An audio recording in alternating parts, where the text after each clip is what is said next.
অসাধারণ একটা খাবার প্ল্যাটার। আমার যখন একদম খেতে ইচ্ছে করে না, তখন আমি এরকম একটা খাবার প্ল্যাটার তৈরি করে নিই। এত মজা করে খাই আর বারবার খেতে ইচ্ছে করে। মুখের রুচিও কিন্তু দ্বিগুণ হয়ে যায়। প্রথমে একটা রান্নার প্যানে 3 টেবিল চামচের মতো সয়াবিন তেল দিয়ে দিয়েছি।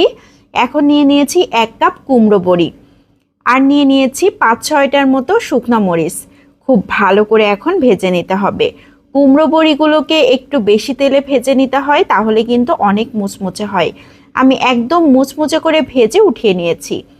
এখন একই তেলের মধ্যে কিছুটা চিংড়ি মাছ দিয়ে দিয়েছি, বড় সাইজের একটা রসুন, 2টা পেঁয়াজ কুচি করে দিয়েছি, 4-5টার মতো কাঁচামরিচ দিয়ে 1/4 চা চামচ করে লবণ হলুদ দিয়ে দিয়েছি। এখন খুব ভালো করে নেড়ে চেড়ে নিচ্ছি। ঢাকনা দিয়ে ঢেকে 3-4 মিনিট রান্না করে নেব, তাহলে রসুন পেঁয়াজগুলো খুব ভালো মতো সিদ্ধ হয়ে যাবে।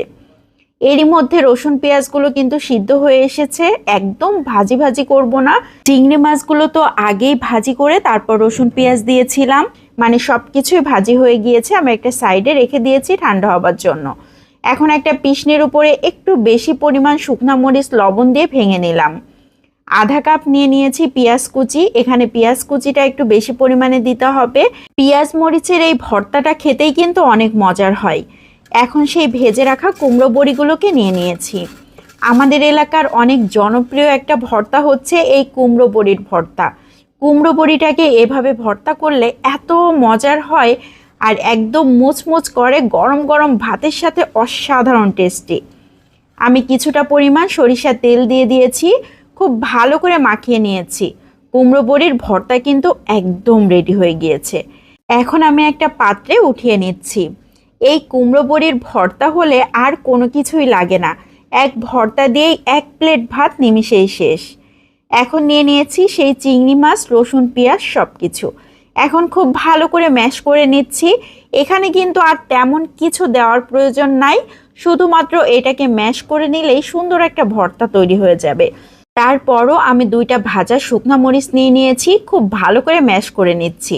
হাতের কাছে ধনিয়া পাতা থাকলে দিতে পারেন, আমার কাছে ছিল না, এই জন্য আমি ধনিয়া পাতা আর ব্যবহার করিনি।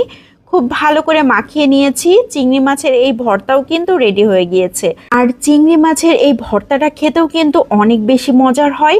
অল্প একটু হলে গরম গরম ভাত নিমিষেই শেষ। আমি তো এখানে 2টা ভর্তা তৈরি করে নিয়েছি। উপর থেকে কিছুটা পরিমাণ সরিষার তেল দিয়ে দিচ্ছি সুন্দর একটা স্মেলের জন্য। এখন তো আর লোভ সামলাতে পারছি না, গরম গরম ভাত নিয়ে নিয়েছি।